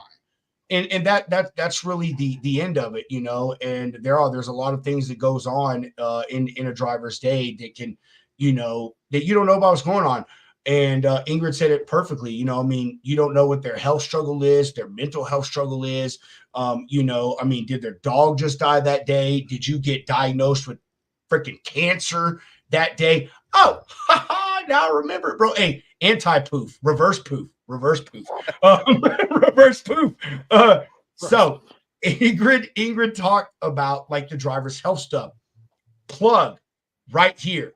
Hope Zavara with Mother Trucker Yoga and the homie Michael Lombard from Lombard Trucking. These are two individuals. They're huge in the health sector of the industry. Michael is a driver and he's a fitness coach and a content creator. Hope Zavara, I don't even know how to sum her up. Hope? She is a runner. She's going to be at Matt's, bro. We're going to get to meet her in person, dude. It's going to be so You're going to do some yoga? Yes. My fat ass, I'll probably break the concrete. Please take pictures. You know what? Maybe I'll show up just to take pictures. Yeah. There you go. Hey, blast them all over the freaking place. So hey, on the health front, I agree that is a major thing, and I'll share this. When I got out of the Army, I was a slim fit fighting killing machine at like 235 pounds. I drove for a year and a half or 2 years when I was coming off the road and was going to work at PFG, which is a local company. I'm sure you know who they are, Ingrid, Jeff. I know you know who they are. I was 279 pounds. I gained, like all that weight, just didn't even realize it, bro. Didn't even realize it. And it showed, man. It showed like when I started to go to hump those groceries and everything. And when I got back out to being on the road, one of the things I implemented was every single day I got out. I walked around the truck stop, even though sometimes they smelt like freaking urine and mama.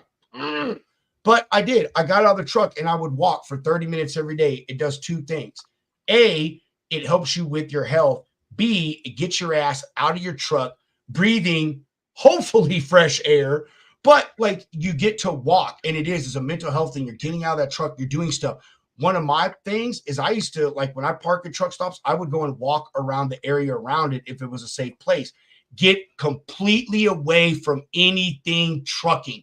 Just, even if I was walking around a business plaza, like it was like, dude, I walked around business plaza. Hey, let me go step in this AT&T store. Like, let me just look at stuff. You know what I mean? So I'm glad you brought that up, Ingrid, because it is very important. A lot of people don't think about the stuff that drivers go through, and it is a life of solitude. But you know something too? You know something? This is a great segue because it also relates to brokers. who are sitting at their desk for 9, Yes. 10, 11. I'm one of them. And I just Yes. bought this stand-up desk Bye, Kelly. because I just sat there from 6:30 in the morning until probably like now, 7:30 at night, not doing anything, just so totally engulfed into myself. So I said, you know what? I'm getting all this weight. I'm not really feeling myself. I need to stand up and I need to do something. So I did it. It was just, it took me freaking like 12 years to do it, but I did it, and it's, guys out there, listen to my friend Pedro, listen to Ingrid, Hunter, myself. Get your ass out of that chair. Freaking move. It's so important. It really is, because before you know it, you're going to age fast. You're going to feel like shit. And it's very difficult to get back to where you should be after being sediment for so many years. It is not an easy thing. I'll tell you that Yes. firsthand. Not easy. It's Do you know about St. Christopher Fund?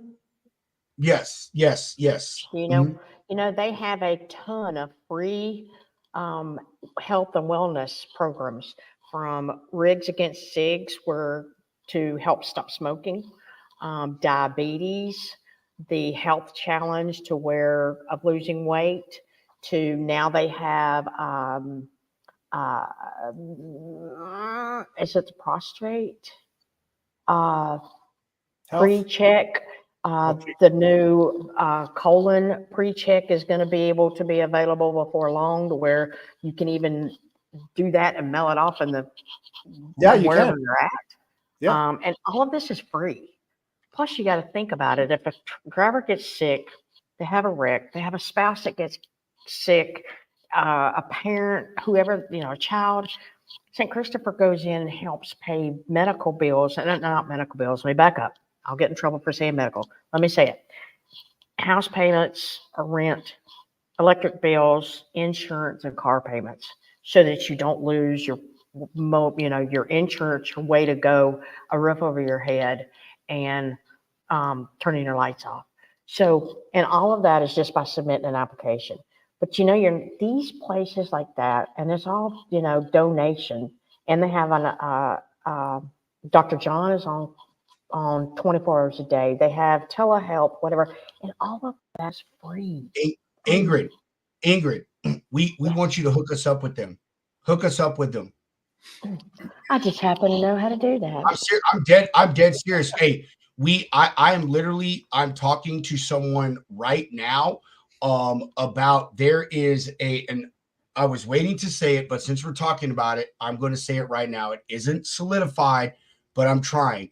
There is a trucker donation drive, a charity for children's brain tumors. Brain Children's tumors.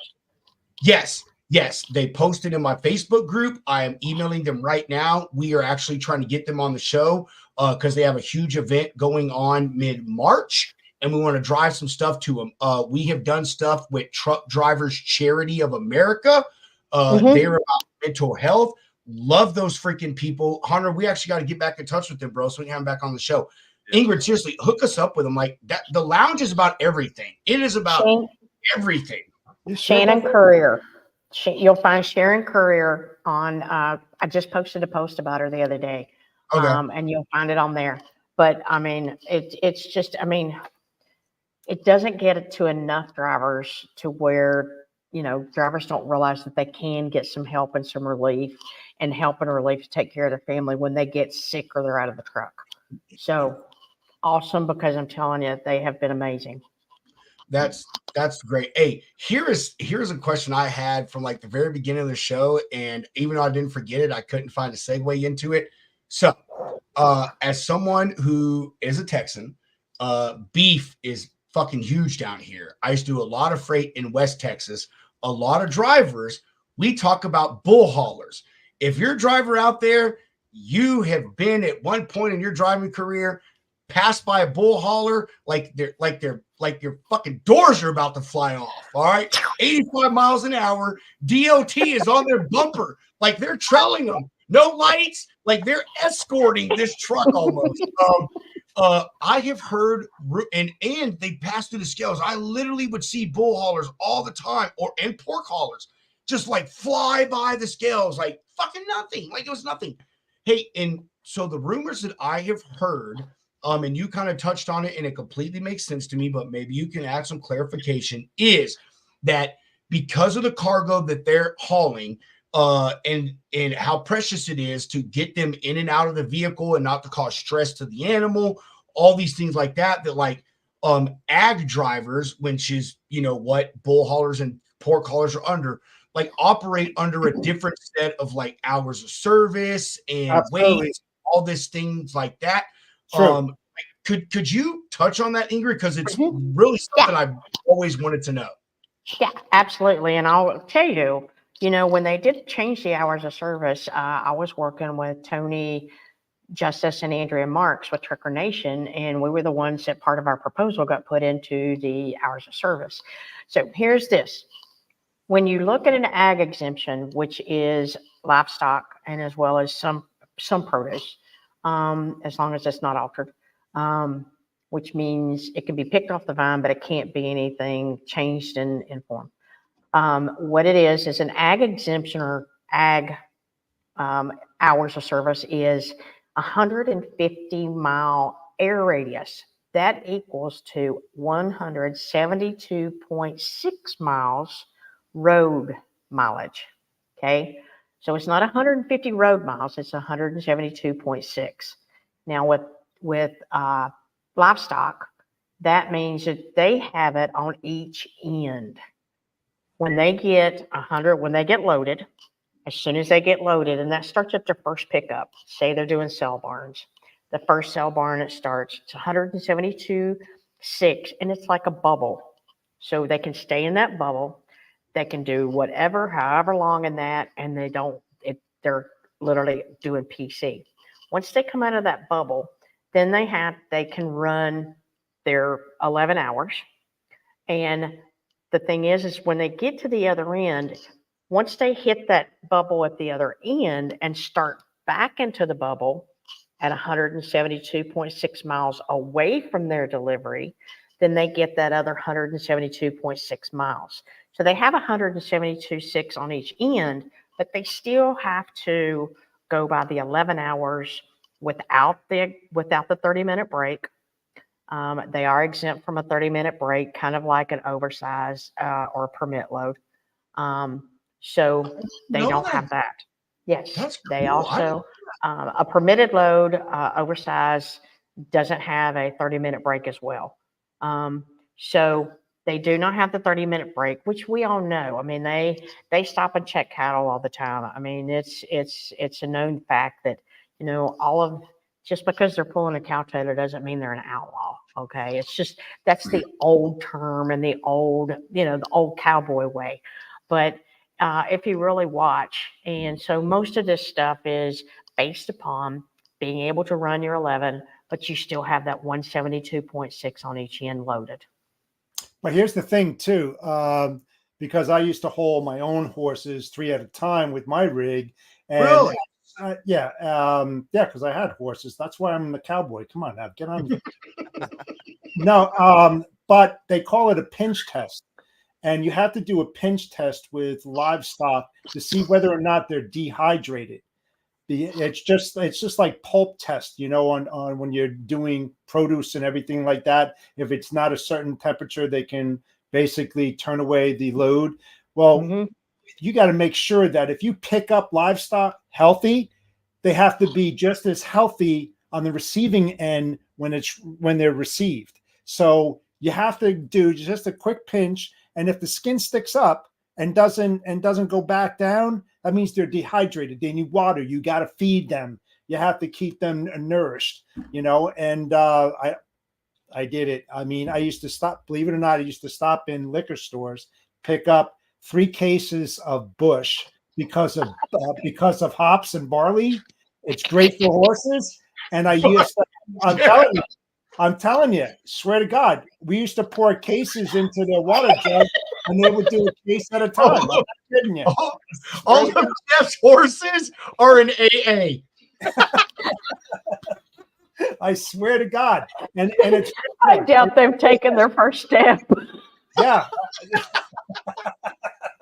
Oh, I'm telling you the God honest truth. I am not kidding.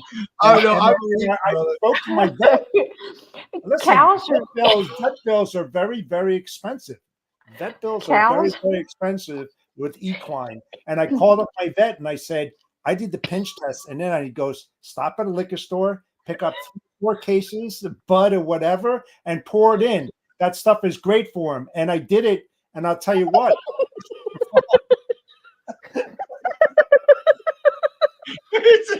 I know that's right. Jeff fucking dragging him out. His horses Hey, are I coming out just made the show. Come on, guys. It's the truth.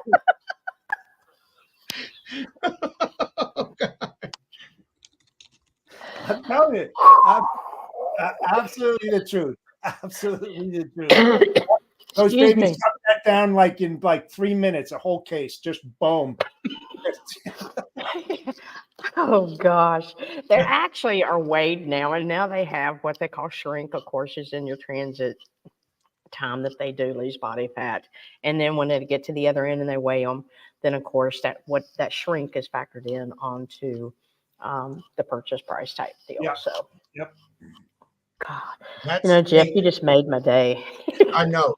All right, hey, Ingrid. Hey, get the other way. The other way. This way. You just punched out somebody on the other side. So, to continue on that, and this may be a little touchy with some people, but I am a huge person with animals. Like, I just love animals, period. And I know there's a lot of stuff out there about, how cattle and pigs and all these animals are mistreated. And I have seen some animal transporters online who have said, hey, like, these are the most important things in our life. Like, even though we are delivering these animals to their demise, like, while they are with us, my world revolves around this animal. And I am going to do whatever I have to do to make sure that said animal is healthy, alive, happy, and taken care of while they're in my possession. Is that the way you felt, Ingrid? And is that the things that you have Majority. seen, like experience Yeah. you've had? Yeah. I don't think I've ever seen anybody that's ever hauled cows that mistreated or, really was, quote, the crazy cowboy of, yeehaw, type thing. I've never seen it happen. It's kind of like when you see the big tough guys that that they're the big tough guys and they go to load, and it's like they're just so easy and so easy going with it that it just flows. They become that gentle giant. Yeah, animals surely have a way of doing that. I never had it. I had the opportunity to do cattle hauling with a company out of Central Texas. The name escapes me. I think it was Lone Star Cattle. But the guy simply didn't hire me because he was honest, said, hey man, you don't have the experience. This is a very important thing. This is not something we can just train you on easily. And so he didn't hire me. But like, just that conversation with him saying, like, hey, straight up, man, you're a good driver, you've got great experience, but this is a different game. These are live beings that you are in charge of. And if you've never dealt with this, it is a humongous learning curve.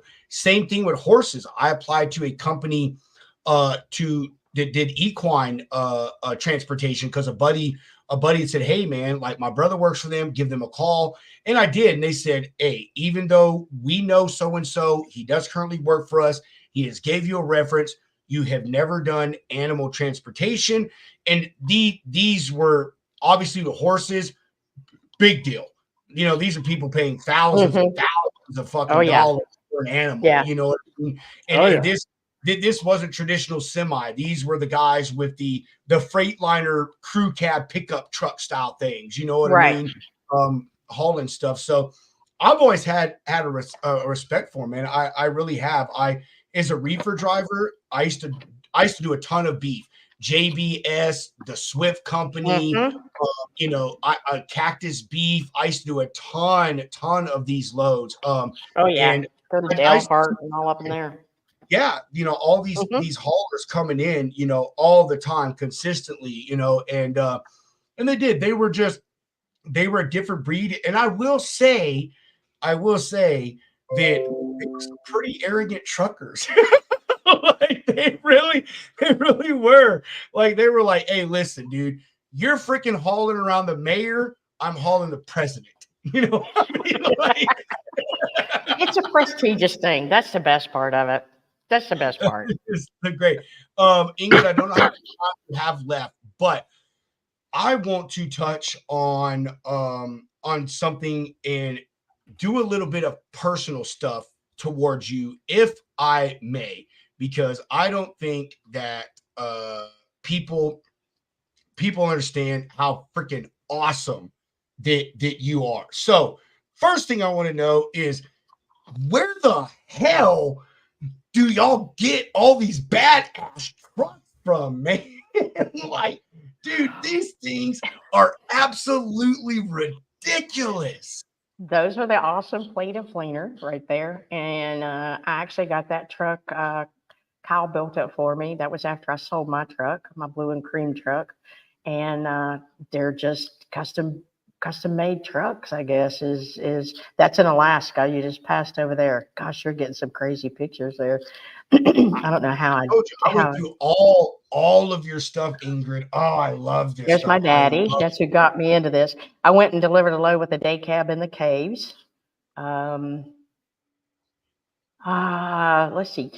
Let's see. That's in Alaska, in the middle one there. Oh, I love that one. This Hey one. guys, we gotta go. Yep. Bye, I know. Jack. I'm getting ready to have to do it too. I'm getting Okay. ready to have to pull the plug on you in a second too. Let's see. Thanks, guys. If you scroll on down, you'll go and you'll find my blue one somewhere. That's right after I got her. I was actually. I love this one. Oh my That's God. the purple truck that Jamie Adkins at Atkins Specialized built for me. That is so beautiful. Where's your blue one? I saw you. There's my peach truck. That was my truck that, there's my blue truck. This The one, Kenworth. That's I the love Kenworth. that. You Thank have you. had some badass trucks, Ingrid. Oh my Thank you. gosh. Like, there it is There's right my here. billboard. And there's one of my billboards above it. Oh, Yep, that's freaking Peach. awesome. She pulls a cow truck now, and so does my blue and white truck. Really? There it is right there. Oh, that is so That was my sick. last custom order that I built. Really? Man, these things are so awesome. Thank I mean, you. Ingrid, I have said this to you several times in your DMs, and I know a million other people have. I'm telling you, you need to do a photography book. I'm serious. Like, I know this may be just a hobby for you, but look at this picture right here, guys. Like, this is stellar shit that Ingrid does. I mean, and she takes some amazing photography. I mean, I know, look, this is a truck backed into a freaking dock. I mean, yeah, Ingrid, you seriously do. Oh my God. Look at this, Hunter. Bro, Those were pictures. Those right there were pictures done for the Atlantic magazine out of New York City. They came and flew somebody in, and we took pictures kind of while they were doing them. That's coming across Highway 166 coming out of Santa Maria, California. I could tell you where every single picture is and when it was. I was just about to say, here's the funny thing about drivers. This was posted 196 weeks ago, and she knows exactly where that picture. 20% humidity. Oh my God, Ingrid, I'm serious. Like, were you on that Fox needs and to Friends? be. Hold on, go back up. Were you on Fox and Friends? Yes, I was. Oh my God. Ingrid is Yes, all I was. around, dude. She is a mover and a shit. You know what else I love Two of my grandbabies. is that painted frame. Yeah, Hey, so that was a shark truck. That was a shark truck. as a car guy, I'll tell you, there is nothing more aggravating when someone gets this badass paint job and you open their door and you see the stock fucking color.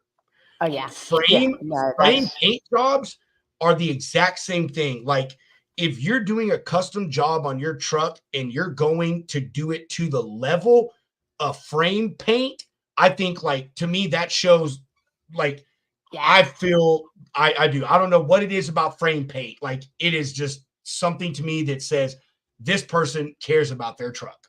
Yeah, if you're gonna do it, I'm do it telling right. you, these Kyle G Splinger truck's just amazing. Now the picture too, you just passed it.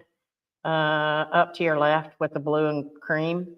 That was one of the pictures they did for FMCSA flew camera crew out and they did photo shoots that day. And there's me with my cow trailer. That was the day that was at the Dunfrey scales with them. She was Miss Faith. She was my Miss Faith because you know what? If I hadn't had the faith, it kept the faith, and me hauling cows there. If I hadn't kept the faith, I wouldn't have had her and been where I'm at by any means. Let's see what else is following behind that. Oh, my grandson, Oh, I love that. one of them. So Yeah. awesome. Oh, Let's that's so see. I love that. Yeah, there's one of my granddaughters and my daughter. You like this. Oh my, like this stuff is That's Yeah, that's look one of at my favorites. that. That was a cave up in Bro. Independence, Oh, Missouri, and I had just I've opened been my there. doors and the steam came out the back of the freezer. I want to tell you something. So the first, I've never had an or like an accident. The first incident that I had, I've had three. The first incident that I had is I was delivering into the caves in Springfield. I think it was at Kraft. I was going Craft to is the in Springfield. yeah. Mhm. So I was delivering in Springfield, and it was like my second time there. I was going to go back into the dock, but another truck was taking up some space. And I was like, hey, okay, I'll just flip a bitch and I'll back up. Stupidest fucking idea ever. I bit my fairing up. Nothing other than that. I just bit my fairing up. But actually, I lie. I bit my fairing and I got my trailer stuck against the cave wall. Oh And I no. felt like such a dumbass. This goes back to the point that you had made earlier, Ingrid. I had been driving about 2 years at that point, like year and a half, something like that. A guy who delivers there all the time came up to me and he said, hey, driver, you were an idiot for trying this, but I'm going to fix this problem for you. Okay, what do I do? Just drop your trailer and I'll hook up to it and I'll pull it back the I'll pull it opposite away. way for you. Yes. Yes. Old school dude, like he saw that like I Made messed it up. happen. Instead of berating me, he just said, hey, you were stupid for doing this, but But I'm I'll going to help you fix it. Yes, I'm going to help you fix this. And I did. I dropped my trailer. He freaking side hooked, which Ingrid, you know, side hooking ain't no joke. Like No. you really got to know what you're doing.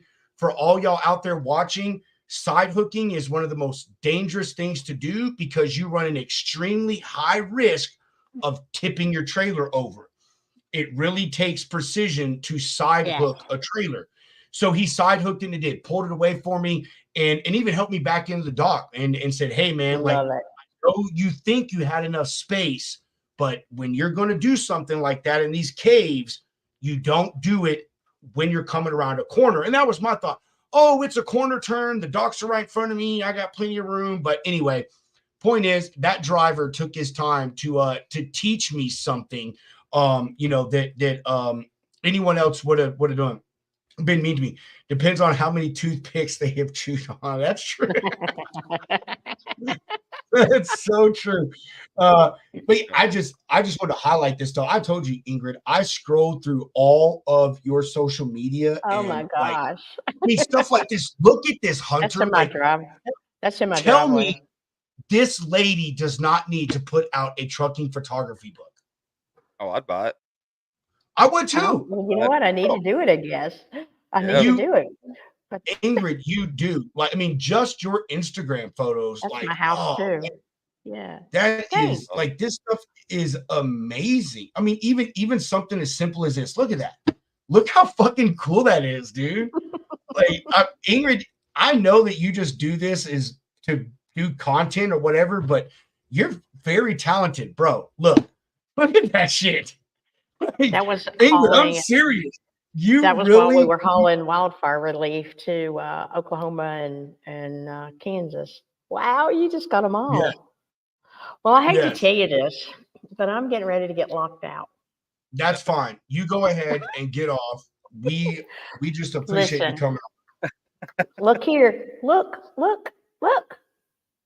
He's not listening. I am He's listening. done all his talking. Now he ain't listening. Thank you. I deeply I was appreciate it. I was reading have Hunter's text so- telling me, Rob, shut the fuck up. She's got to get off. Read the chat. You were on a roll. You were on a roll. You guys, I love it. I have had a blast. We need to do it again. Yes. And thank you. We'll I will see see you you at on the Max. March. Man. Yes. Yes. Yes. 1000%. Thank you, Ingrid. Have a good one. Be Thank safe you. on your drive home. Good Thanks, night, Ingrid. Hunter. Good night. Thanks. Bye, guys. Bye, y'all. Later. But the button. Here, I'll remove you. There you go. There she goes. Dude, Well, that was sweet, sorry, man. man. I No, was it's all reading it, good. but she is, man. I mean, look, I'm gonna pull some more of this stuff up, man. Like, Well, I gotta go too, man. I got my Nashville Transportation Club meeting. Oh, that's right. That's happy right. Hour. All right, my bad, bro. Look at me. I'm No, the you're only one good. trying to chill and hang out in the lounge. That's cool, man. Hey, we got Freestyle Friday tomorrow. It's gonna be That's very true. That's We our do have long day. Freestyle Friday. We do have it. Before we go, we are going to give some love to our fantastic sponsors, Shoreline Capital. Use that code scrolling at the bottom of your screen. Get your first invoice up to $2,500 factored for free.